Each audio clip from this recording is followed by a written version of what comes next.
মহারাষ্ট্র বিধানসভা নির্বাচনে বিজেপি ও মহাজোটের বিপুল জয়, ঝাড়খণ্ডে জেএমএম জোটের আবার ক্ষমতা দখল এবং পশ্চিমবঙ্গে ৬টি বিধানসভা আসনেই তৃণমূল কংগ্রেসের হৈ হৈ করে জিতে যাওয়ার পেছনে লাড়কি বাহিন, মাইয়া সম্মান আর লক্ষ্মীর ভাণ্ডার প্রকল্পের নির্ণায়ক ভূমিকার কথা বলছেন বিশ্লেষকরা।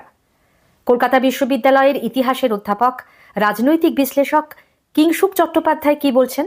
এটা তো মোটামুটি যা দেখা গেছে ডেটা থেকে যে মহিলা ভোটারের একটা বড় সংখ্যা এই মহাজোটের পক্ষে গিয়েছে এবং সেক্ষেত্রে আলাদা করে মহিলাদের জন্য তো এই লড়কি বাহিন যোজনাই হচ্ছে এবং এই মডেলটা যে মহিলা ভোটারকে টার্গেট করে যদি স্পেসিফিক কিছু সুযোগ সুবিধা পাইয়ে দেওয়া যায় তাহলে তার একটা রাজনৈতিক ফায়দা তোলা যাচ্ছে, সেই সম্ভাবনা সেটা মানে সেই জিনিসটা অস্বীকার করার কোনো উপায় থাকে। ঝাড়খণ্ডের ক্ষেত্রেও আমরা সেটাই দেখলাম, মাইয়ার কথা।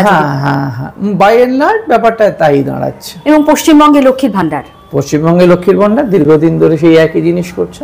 It's very targeted politics. মধ্যপ্রদেশে আমরা লাডলি বাহিন যোজনার কথাও জানি। তাহলে এবারে কি মহিলাদের ভোটার হিসেবে গুরুত্বটা রাজনৈতিক দলগুলোর কাছে অনেক বেশি বেড়ে গেল? এটা কি আপনি মহিলাদের ক্ষমতায়ন হিসেবে দেখতেন? এই মহিলার ক্ষমতায়নের সূত্রে যদি মহিলাদের নিরাপত্তা বাড়তো তাহলে কারোরই কোনো আপত্তি থাকতো না। এটা হচ্ছে তো ঠিকই একদম চটজলদি একটা সীমিত মেটেরিয়াল বেনিফিট হাতে তুলে দিয়ে তার বিনিময়ে কিছু নেওয়া। এটাতে যদি মহিলাদের প্রতি সমবেদনা বা মহিলাদের পরিস্থিতির সঙ্গে একটা সম্যক পরিচিতি এরকম কিছু হতো, মানে প্রকৃত উন্নয়ন যদি। কিন্তু মহিলাদের হাতে টাকা আসাটা তার অনেকখানি ক্ষমতা বাড়াচ্ছে নিশ্চয়ই। তবে মানে ওই একদম আদর্শ ডেভেলপমেন্টাল মডেল যেটা ছিল তাতে হচ্ছে যে মহিলাকে যদি মানে যথেষ্ট শিক্ষা দিয়ে সমর্থ করা হয় যাতে তারা নিজেদের রোজগার নিজেরা করে নিতে পারবে, কারুর খয়রাতির উপর নির্ভরশীল হতে হবে না, তাহলে সেটা মানে মধ্যবিত্ত বা লিবারাল ডেমোক্রেটিক অ্যাসেসমেন্ট অনুযায়ী ওটা হয়তো প্রকৃত উন্নয়ন। এটা হচ্ছে পপুলিজম। আর পপুলিজম সাধারণত একটা শর্টকাট দেখায়।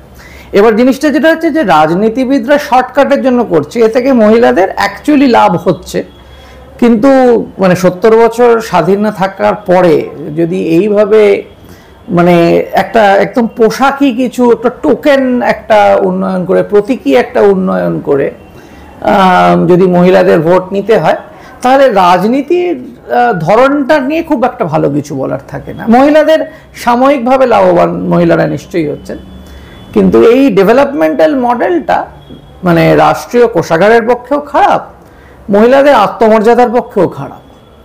না, মহিলাদের আত্মমর্যাদার পক্ষে খারাপ বলছেন। মহিলাদের যখন তাদের স্বামীর কাছে বা ছেলের কাছে বা ভাইয়ের কাছে হাত পাততে হয় তাদের ছোটখাটো খরচ মেটানোর জন্য, এমনকি সংসারে তার ছেলে বা মেয়ের যখন মাইনে দিতে পারেন না, আমিও তো ঠিক সেইটাই বলছি যে সেটা কি তার অধিকারকে সামাজিক উন্নয়নের যেটা মানে প্রথমে যে লিবারাল ডেমোক্রেটিক কাঠামোতে যে মডেলটা ছিল সেই মডেলটা ছেড়ে যেখানে মহিলাদের প্রতিকৃত উন্নয়ন হতো এবং তাতে নারী পুরুষের সাম্যের যে ধারণাটা সেটা অনেক বেশি ভালোভাবে প্রতিষ্ঠা পেত, সেটা আমরা দেখতে পাইনি। সেটার জন্যই এটা আমাদের মনে হচ্ছে আচ্ছা খানিকটা তো পেলাম, এবং সেটাতে কোনো সন্দেহই নেই যে যারা এটা লাভবান হচ্ছে তারা সত্যি মানে তাদের কাছে লাভটা যথেষ্ট সাবস্ট্যান্টিভ, তাতে কোনো সন্দেহ নেই। কিন্তু এটা দীর্ঘমেয়াদে কতটা সাস্টেনেবল হবে এবং কতটা এটার ব্যাপ্তি বাড়বে, মানে আপনি কি সরকারি কোষাগারের উপর যে চাপ পড়বে? শুধু সরকারি কোষাগারের উপর চাপের কথা বলছি না। যদি মহিলাদের ভোট পাওয়ার জন্য শুধু একটা সাইকেল বা একটা মাসে 3000 টাকা দিয়ে দিলেই হয়, তাহলে মহিলাদের শিক্ষার জন্য 1000, 15, 20 টাকা খরচ করার দরকার থাকে না।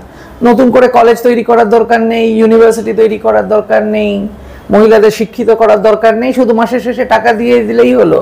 এইটা যদি ডেভেলপমেন্টাল মডেল হতে চায় বেশ। কিন্তু আমাদের এখানে কন্যাশ্রী প্রকল্প আছে, আমাদের হ্যাঁ নিশ্চয়ই আছে, কিন্তু সেটা থেকে লং রান বেনিফিট হবে কিনা সেটা তো আমরা লং রানে বুঝবো। শর্ট রানে পলিটিক্যাল বেনিফিটটা আমরা দেখতে পাচ্ছি। কিন্তু যে কোনো ইকোনমিক মডেল বা যে কোনো ডেভেলপমেন্টাল মডেল যদি আমরা দেখি, এটা থেকে কিভাবে দীর্ঘমেয়াদে লাভ হবে বলা খুব মুশকিল।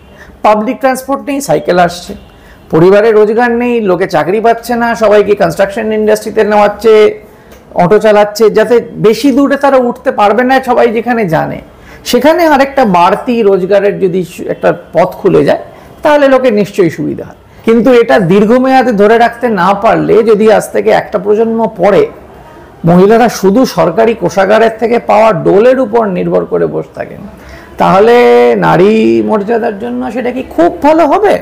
ওয়ার্কফোর্স হিসেবে মানে কাজের বাজারে মহিলাদের পার্টিসিপেশন আমাদের এখানে, আমাদের দেশের কথা বলছি, সেটা কিন্তু খুব খারাপ, মানে তার পরিসংখ্যানের জায়গা থেকে। এখনো তো সমাজের একটা শ্রেণী এখনো মনে করে যে মহিলারা কাজ করতে যাওয়া হচ্ছে তার স্বামী এবং স্বামীর পরিবারের পক্ষে অবমানজনক।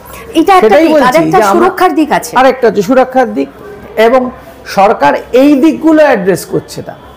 মহিলা নিজের পছন্দ মতন বিবাহ করবে সেটাও তাকে অধিকার দেওয়া হচ্ছে না, বৈবাহিক জীবনে সে মর্যাদা পাবে সেটাও দেখার দরকার থাকছে না, সেখানে যত সমস্ত রিপ্রেসিভ আইন আনা যায় সমস্ত কিছু আসছে, সেগুলো দেখার দরকার হচ্ছে না। শুধু ঠিক ভোটের আগে একটা লড়কি বহন যোজনা কি একটা লাডলি বহন যোজনা এই দিয়ে যদি পোশাকি উন্নয়ন হতে থাকে, তাহলে ওই উন্নয়নের পোশাকটাই এটা আপনাকে মানতে হবে যে মহিলারা এই ক্ষেত্রে যে গুরুত্বটা পাচ্ছেন সেই গুরুত্বটা কিন্তু তারা আগে পাননি। একদম ঠিক, একদম ঠিক। যত ভোট ফ্র্যাগমেন্টেড হবে, যখন আপনি ধর্মের নামে জাতের নামে শুধু ভোট পাবেন না, তখন আপনাকে নতুন নতুন কৌশল দেখতে হবে। এখন মুশকিল হচ্ছে সেইটা, আমরা কৌশল দেখছি, আমরা কোনো বৃহত্তর চিত্র দেখছি না, আমরা ট্যাকটিক্স দেখছি, স্ট্র্যাটেজি দেখছি না।